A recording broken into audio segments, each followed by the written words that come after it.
My name is Mrs. Candy, and I'm going to be giving you a devotional about obedience. Obeying fully the Lord and your parents and anyone who is above you. That is always a hard thing for people to realize. Listening and doing what is asked all the way with all your heart. Obedience is a very important subject. In Colossians 3:20, it says, "Children, obey your parents in all things." All things. This is well-pleasing unto the Lord. So when we say all things, that means all. Every single thing that we are asked to do or commanded to do or told not to do, we need to be able to do the things that are expected of us. Obedience has always been important to God. You know, the first people to learn obedience was Adam and Eve. In the Bible, God commanded Adam to name the animals and to not eat of the tree of knowledge of good and evil. In Genesis 2:16, it says, "And the Lord God commanded the man, saying, Of every tree of the garden thou mayest freely eat, but of the tree of the knowledge of good and evil thou shalt not eat of it. For in the day that thou eatest thereof, thou shalt surely die." Here, he gave them permission to eat every single tree in the garden. However, in the center, he said, "Please do not eat." He didn't even say please. He just said, "Thou shalt not eat of it." He did not want him to eat that one tree. And there was a consequence. If he did, he would die. And many times when we listen to obedience and we see what people are giving us as a command, or as a teacher giving you a command to do your school, or your parent cleaning your room, many times there is the command and the consequence. If you don't do this, you will get a yellow slip. If you don't do this, you will have to stay in your room. You cannot ride your bike. There is always going to be a consequence for us disobeying.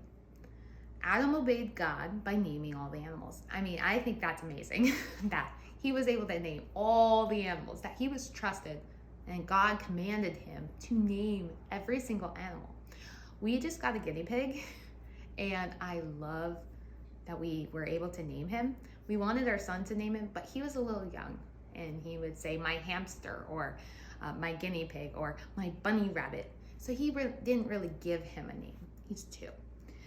So we helped him, and we named him, I always forget his name for a second, Mozzarella. We named him Mozzarella, and it's super cute. My son calls him Mozzie. It's a very cute name for a guinea pig. However, we did not name all of the animals, so we only had to come up with one name. Even naming our son, we had to come up with so many names before we chose one name. Adam had so many animals, and he had to pick out each individual name for every animal. However, just because he did name all the animals, he didn't obey fully. He didn't obey God fully. He did not obey because he ate of the tree of knowledge of good and evil, and he was commanded not to. So in that, he disobeyed. He didn't obey fully. When we go to school or when we are at home, there will always be things we are asked to do or not do. And sometimes we might not like it. Sometimes we may not want to do it. However, we have been commanded to obey. Ephesians 6 says, "Children, obey your parents in the Lord, for this is right. Honor thy father and mother," which is the first commandment with promise, that it may be well with thee, and thou mayest live long on the earth. So here, it gives a promise. If you obey, you will live long on the earth. So growing up, many times, there would be times I would not obey, and there would be times I would obey. And this verse always come back to my mind, and I'm like, oh, I want to live a long life. I want to live a long, happy life on this earth, and I need to obey. And many times if we don't obey, our heart hurts. Because as a Christian, if we don't have self-conscious for when we disobey or when we obey, if we don't hurt when we disobey, I think sometimes maybe we're not saved. Or maybe we have disobeyed so much that our heart is hard. Just like Pharaoh in the Bible. He didn't want to obey God, and he didn't want to serve God, and he was not saved. And God says his heart hardened, and he could not be used of God. He could not change his mind, and he would not obey. If we choose to do only half or even some of the commands that are given to us, but neglect to do the rest, we are still disobeying. So even if, let's say, your mom says, please make your bed, please clean under your bed, vacuum, and clean up the goldfish cage, or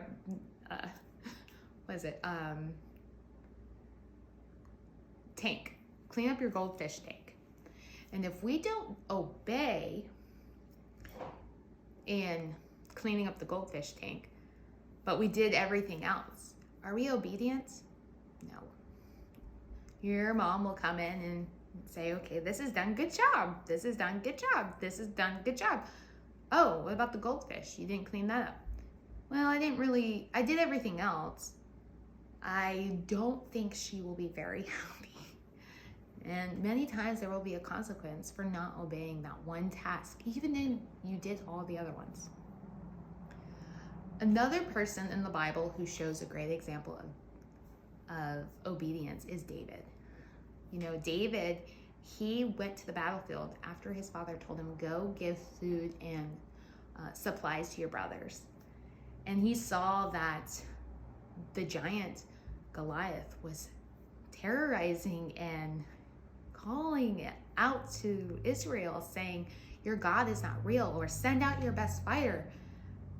And they were so afraid, even the king.